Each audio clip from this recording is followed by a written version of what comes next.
Hello, my friends. Welcome to the first quarterly email from Enneagram for Wholeness of 2021. What a year. Well, I'm not going to do a 10-minute video like the last few have been, but what I want to say is pretty simple. And it's that when we talk about the Enneagram, we're talking about a tool. And when we talk about tools, we have to talk about how to use them. And when we talk about how to use them, we have to ask what we're trying to do. And that's a really important starting point because a lot of times we pick up tools for a purpose, not knowing if it's the right tool yet, just sort of being interested in the tool itself. And there's nothing wrong with that. That's part of learning, right? That's part of learning a language, which is part of what an Enneagram is, alongside being something like a map. So when we pick up a tool, we pick it up with certain desires.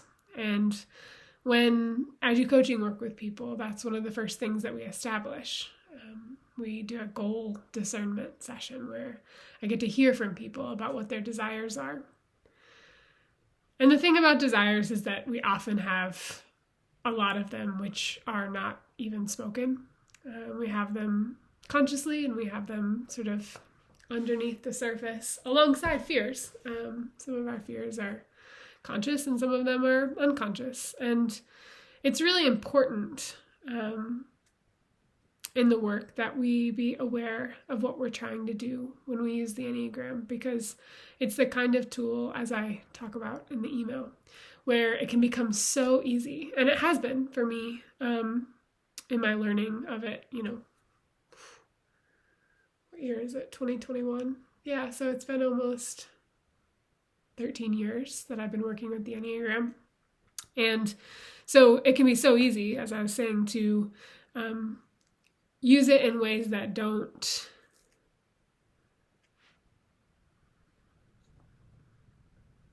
honor what it is and that do make it do things that it's not necessarily best used to do.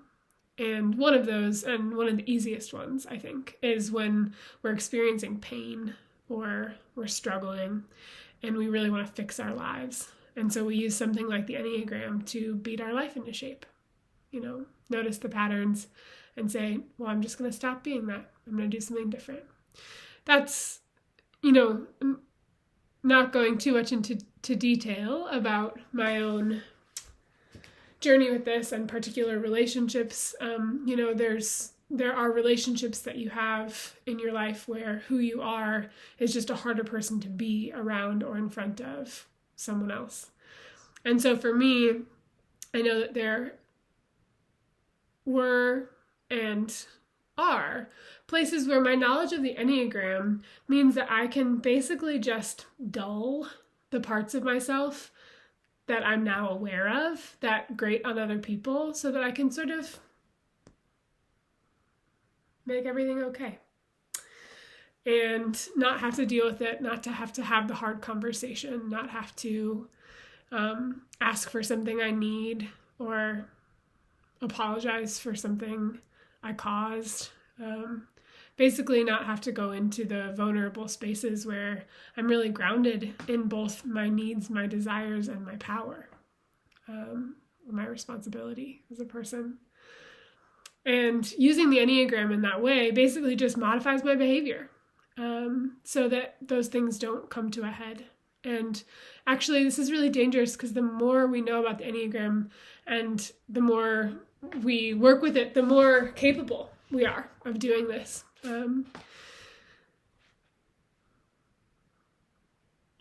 But somehow, in knowing that, we continue to miss invitations that knowing the map and knowing our lives might invite us into some of those hard conversations, some of the moments, I call them intersections, moments where we normally take a hard left or a hard right, and actually we have to find a way through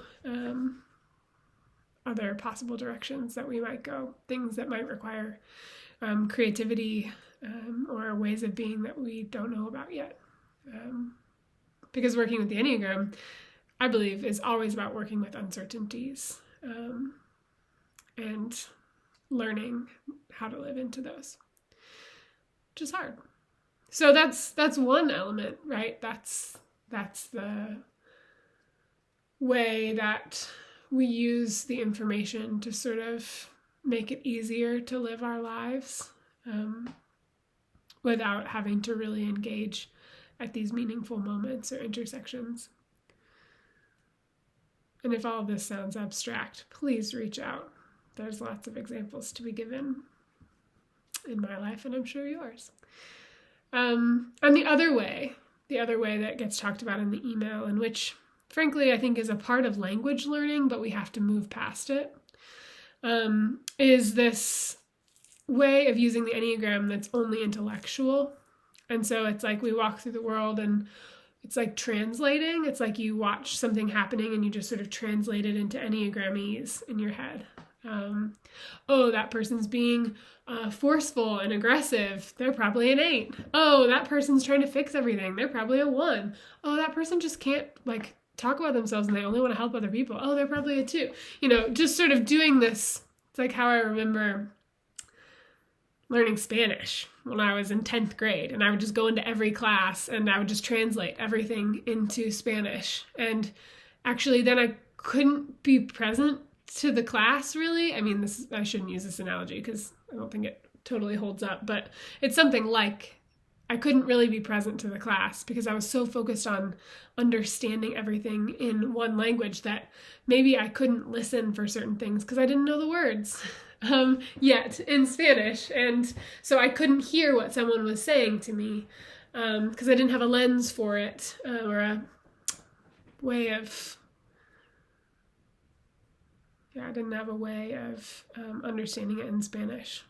And then when this happens with the Enneagram, it becomes all about knowledge. And we end up missing all these invitations in our lives, not because we're trying to change anything or fix anything, which is what we did on the other side, but this time it's just because I'm trying to understand it. And actually, maybe I do try and engage, but I just try to engage intellectually and tell the story of what's happening. And in fact, I just sort of impose myself and my way of seeing things on reality. And that doesn't work either. And nobody really likes that person. And that person doesn't tend to see anything new. Everything seems to confirm their suspicions about reality. And so this is why, and I can post a link to it, but I once did a video about Enneagram games and memes and how sometimes they reinforce this, partially because they're doing this language learning thing, teaching you how to use the tool.